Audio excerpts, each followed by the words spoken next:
everyone. Welcome to the Laurie and Tall Paul Show. I'm Laurie Heinzelman, career and leadership coach with a passion for people, and I am joined by my guest host, Tall Paul Olson. On Hello, today's, everyone. yes, hello. On today's show, we'll be talking about strategies for moving forward with change, whether it's at work or in life. So, in the All right, last so episode, if you remember, we talked about embracing change and sort of taking that first step, right? Even if you didn't quite know what that looked like. So, what are your thoughts just thinking about that off the bat? yeah, so um, what hits me is, and we don't have to get into the details here, but as you know, at work, right now I'm going through changes, and nobody likes change. It's really frustrating. It's a shock to the system, right? Um, but I think, and Lori, you're going to probably have, I'm sure, frameworks and all this for dealing with change. I don't have that stuff. All I could say is, um, when you're dealing with change, I think you have to do the best you can to have an open mind. And it's best to assume that the change is going to work out. Um, that doesn't mean there's not going to be rough patches, doesn't mean that it won't be difficult. Um, but I think it's best to assume the best intentions of other people, assume that you're going to find your way through it and that it's going to work out. That seems to me to be a healthier, better approach than kind of like the doomsday, this will never work, this is destroying my life kind of a thought process. But that's just like total layman's approach to it. Lori, do you have like any particular frameworks or anything? I mean, how do you work through change, and how do you help clients work through change? Ooh, so I do have frameworks, but I love what you said about mindset, right? One, assuming positive intent. And I know that's tough, right? Especially if the change that came about is something you don't disagree with or you don't agree with. Maybe you weren't involved in the change and all, and that can be extremely frustrating. That's frustrating for most people, right? When you're not involved in the change, but something I have learned during the course of my career, and then as I was involved in coaching teams and then individual people, is it really is your mindset. If you can shift your mindset to, okay, I'm going to be open to the possibilities. I'm going to try to look at it for what do I gain, right? And that's a big one there. What can I gain from this opportunity, from this change? And quite honestly, what you gain, Paul, like let's use your scenario, like not specifically, right? But there's a change at work. It could be what you gain is that I will never roll out a change in this way. If I am responsible for leading change, I will make sure it's communicated differently, right? I will involve the people. And so that's when I first really started to see a change in myself when I looked at it from I gain what I won't do in those scenarios. So for your specific example would change because that's a work change, it's an organizational change. Sometimes what you take away isn't the change itself, but it's how it was rolled out and kind of things you take away as a person, how you would do it differently. Or That's maybe awesome. how you could And help others do it, get accustomed to the change. yeah, and because our show is such a big part of it is leadership. What a great way to grow as a leader, by looking at it in that way. Like take the nuggets, take the lessons. What And is that's what this? I did as a leader. I looked at how other people were rolling out change, right? Or how they were treating people during a change. And I'm serious when I say that. I vowed that I was never going to do it that way. And what really clicked with me, which is why I'm so passionate about it, is the change management process when you get a ProSci certification. Mm, So when you get a okay. ProSci certification that helps leaders successfully roll out change, it's all centered around the people and how you communicate that message Mhm. to the people, your willingness to actively listen to what they're saying, And then, quite possibly, and you should implement some of those suggestions, right, to make that change smoother. And so that's Yeah. why I'm such a fan of that methodology because it's people centric. So, okay, so let's say you're somebody listening is in the middle of change. Hmm. They don't agree with the change. They're listening to us now, and they're like, okay, well, they're telling me I gotta be, assume the best of intent and all that stuff. How do they, um, even though they think, because oftentimes when we have change that we don't agree with, Hmm. as soon as something hits us, we're like, oh, that's not going to work. That's no good. Why are they doing this? This is terrible. So, how does somebody, after that moment, right? With emotions, there's always that moment where the something happens, and then technically we should, if we're emotionally intelligent, we should take a moment, right? Not react right away. We should take a moment to assess, think about it, get out of the emotional state of it, get a little intellectual about it, and then move on, then make our decision. So how does somebody do that part of it if they're in this situation we're talking about? They're right in the middle of a change that they disagree with. First of all, you just said very first step, right? Take a moment, let all the emotions, complain to everybody, do whatever you're going to do, get frustrated, right? Do everything. And then take that moment to really step away from it, right? And I'm not, and whatever the reason is, and look at what the change is and try to understand the why behind it. And if you don't understand the why, ask. Try to talk to someone who's close to the change to find out why. And listen, as much as you may disagree, listen to their viewpoint on why the change is happening. A lot of times I find if you're willing to listen to the other person, then they'll be willing to listen to you. So take the time to really understand why the decision was made, where it's coming from. It could be there's something else you're not seeing, right? There could be something else, particularly in leadership, somewhere else, something is happening that is driving that we're not aware of. And once you understand that, it might be easier to receive the change, even if you don't necessarily agree with it. That's the first thing I suggest. Another thing that I often suggest to people, and this is crazy and it's going to sound crazy, is when you don't agree with the change, you partner with the person who is leading the change or the committee who is leading the change. And Okay. oftentimes, when you partner with them, they see you as someone who's on their side, even if you don't necessarily agree. And I even advocate for saying that, right? I don't agree necessarily with this. I thought what we had in place was fantastic, whatever, right? But I'm willing to support and I want to partner with you. And when you partner with those people, like I said, usually they'll see that you're on their side and they're more open to listening to ideas from people who they see are on their side than from people who are against them. And so the reason I suggest partnering is once they're open to those ideas, you may actually be able to influence the change in a way that you feel might be better for the organization, the circumstance, or the other people, right? Based on feedback, which you know as someone who might be closer to the change itself. That's awesome. I've never heard that partner with the person who's implementing the change. That is pretty radical. When it first hits me, I'm like, that's how do you do that? Like, how would I do that?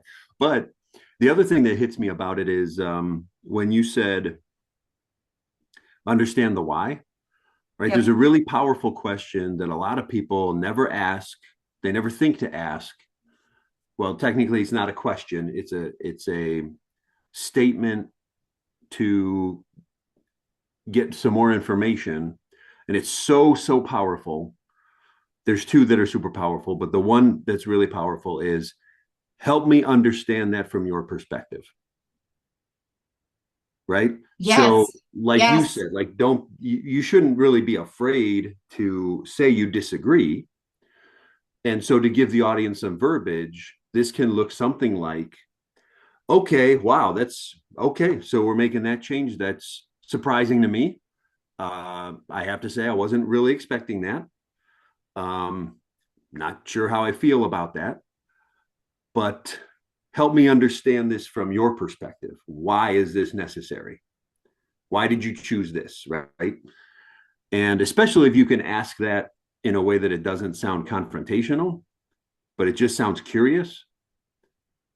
Um, you've got a powerful technique there to get more information to maybe help you be less resistant to the change. Yep, you well said. You hit it on the the head. I can't add anything to it. And I always encourage people who are struggling through something, whether it's a change or not understanding why somebody did something right or upset with someone at work, right? Those are three separate scenarios. But having a conversation to understand the why is so important. Mm-hmm. There's um, there's a great book called Nonviolent Communication by Marshall Rosenberg. Have you heard of it? No. Man, I read this book, and when I got to the crux of it just blew me away. It really struck a nerve. But essentially, in the book, he gives a technique for um, being able to understand how to get someone to properly communicate a real feeling, a need, and a request. And even if they don't communicate those things, what he teaches you helps you to listen for clues to where you can draw those things out of people. And so the way that this connects is most people are they're not really expressing any real feeling or need. And what they ultimately end up saying without even meaning it is that ultimately they really end up accusing us of things. And they don't know they're accusing us of things. But oddly, we pick it up as an accusation. And so the way this works here is when somebody says something about a change and you ask them to clarify, you ask them that question, help me understand this, and they express it to you. If they don't express it clearly, you're going to really miss the message. So having some kind of tools for actually hearing what people are trying to say. I think I'm rambling here, but having some kind of tool to hear what they're actually trying to say is really helpful. Let me give you an example. If you have an interaction with somebody and they go, "Wow, it's," whew, you say something and they go, "Well, that's insulting." Did they really express a feeling to you? Like if we want to get all leadership about it, and you went to a feeling wheel, right, and you looked at the feeling wheel, insulting is not on the wheel. So they didn't express what they're feeling. They express the accusation of what they think you're doing to them. They think you're insulting them, Hmm. right? And so, but what you can do with that knowledge is say, okay, Laurie thinks I insulted her by the way she reacted. I gotta rephrase this. Okay, so I think what I was ultimately getting at there is a really roundabout way, and we can go deeper into that in a different episode. But I think ultimately what I was getting at is if somebody has a change that you disagree with, number one, you got to be aware of making sure you're expressing a real feeling and that you're not expressing yourself in a way that's just an insult to them or an accusation of what you think they're doing. And then as they explain themselves, try to listen to those things that are real needs that they're expressing, because there's a change because there's a need somewhere, and that person might not be great at communicating that need. But if you can learn active listening skills and you can become good at kind of drawing needs out of people, like understanding, oh, that's not really a need they're expressing, let me ask more questions, You become better Yes. at questioning. You become better at getting the actual story out of somebody. So this also brings me to asking open-ended questions.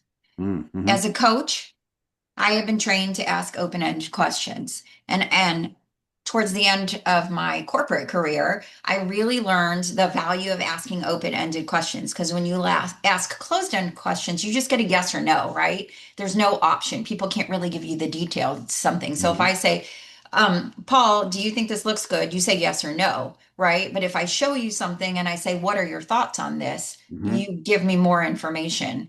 And so, as someone who really wants to understand the why behind something, be prepared to ask open-ended questions. Things like who, what, where, why, all those things we hear about, right? The five whys, how, right? Yeah. So, if you're not getting the information that you want to hear, well, not even want to hear, but if you're not getting the why behind it, make sure you're asking open-ended questions that are really drawing some level of detail out. And I would say, secondly, don't be afraid to say you don't understand, right? The why behind it might be communicated to you and it's not clear to you.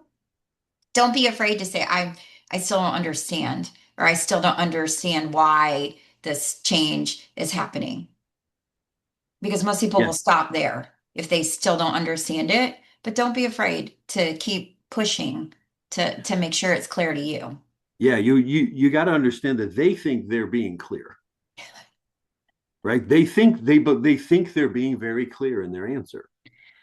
And if you don't really know exactly what they're saying, yeah, then it's help me understand that. I'm still not getting. I'm okay. I kind of get this. Is it this? Is it this? Yes, and that Like goes I into think our I get whole it. podcast where we're going to talk about miscommunication, right? And Yeah. people thinking they're communicating it and they're not, Right. right? Mm-hmm. Because that's a whole other thing. But I wanted to touch on what you said about the tools and people feeling insulted or it's not really a feeling. Because on the other end, many times change is not received well by people. And Mm-hmm. again, it depends on the situation, is the people who feel like they should have been involved Mm-hmm. are insulted. Mm-hmm. They're insulted that they weren't asked, right, or consulted for how should we move forward, right? What do you think about this? Maybe you're the owner of something and somebody just comes in and says, nope, we're going to take it away. And you had no say in that. That feels insulting, right? Uh-huh. So What's okay, so you next? get so give me your technique for that. Wow, that's a total that's so funny. That's a totally it depends on whether it's individual or organizational. Um,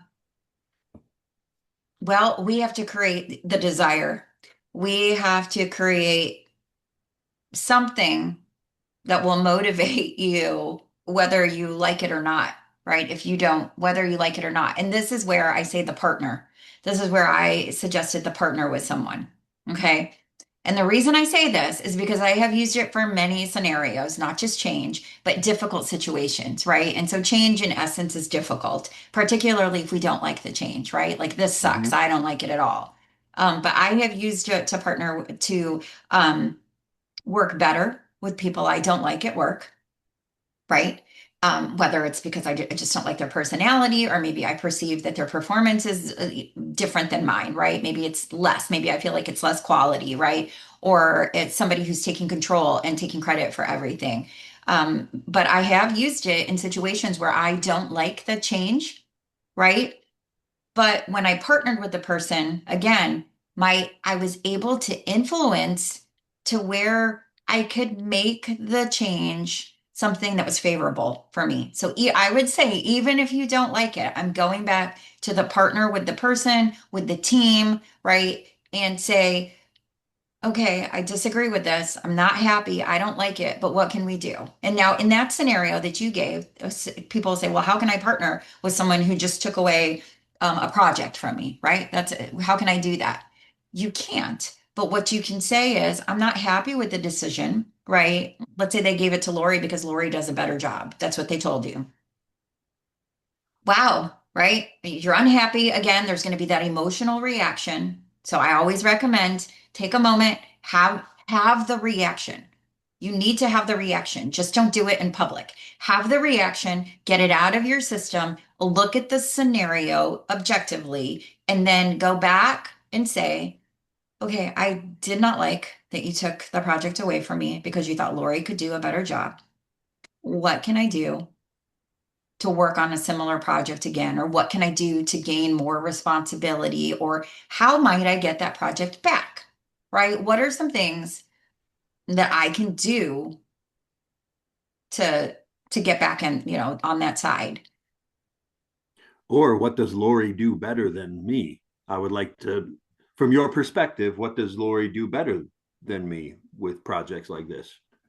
You could ask that, and I would hope that the person responded, Lori, that it's not what Lori does better, right? It's these are areas where you can improve, right? Here are some areas where you can improve, and then you would be able to take on projects like the one that I passed off to Lori, right? And you need to strengthen in those areas. And then when they tell you where you need to get stronger, that's when you take the opportunity, you set your ego aside and you say, okay, how can you help me get there? How can you help me get better in that area? How can you help me with my time management skills?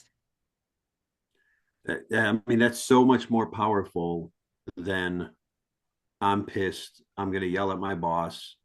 I'm going to, throw things off of the desk, yada, yada. Like people, a boss who sees that kind of reaction, I think, would gain a lot of respect for someone.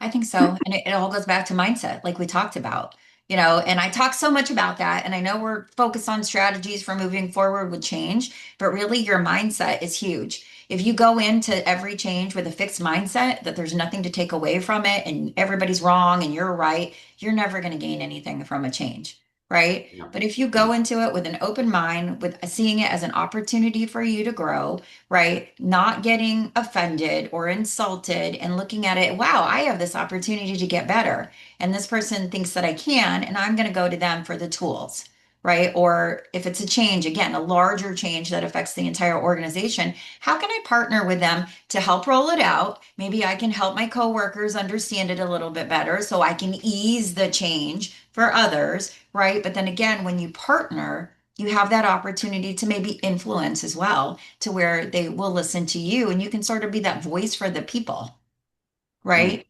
yeah. And that's what I've learned. And it works, right? I advocate for it so strongly because I am like a long time, Lori's right, I'm fixed mindset. This, I don't need to grow, blah, blah, blah. And then like 8 years, 9 years ago, maybe, um, my mentor totally blew that out of the water. And I have had a growth mindset ever since. And my life has just changed. So, how you embrace change absolutely impacts how successful it is and how you receive it.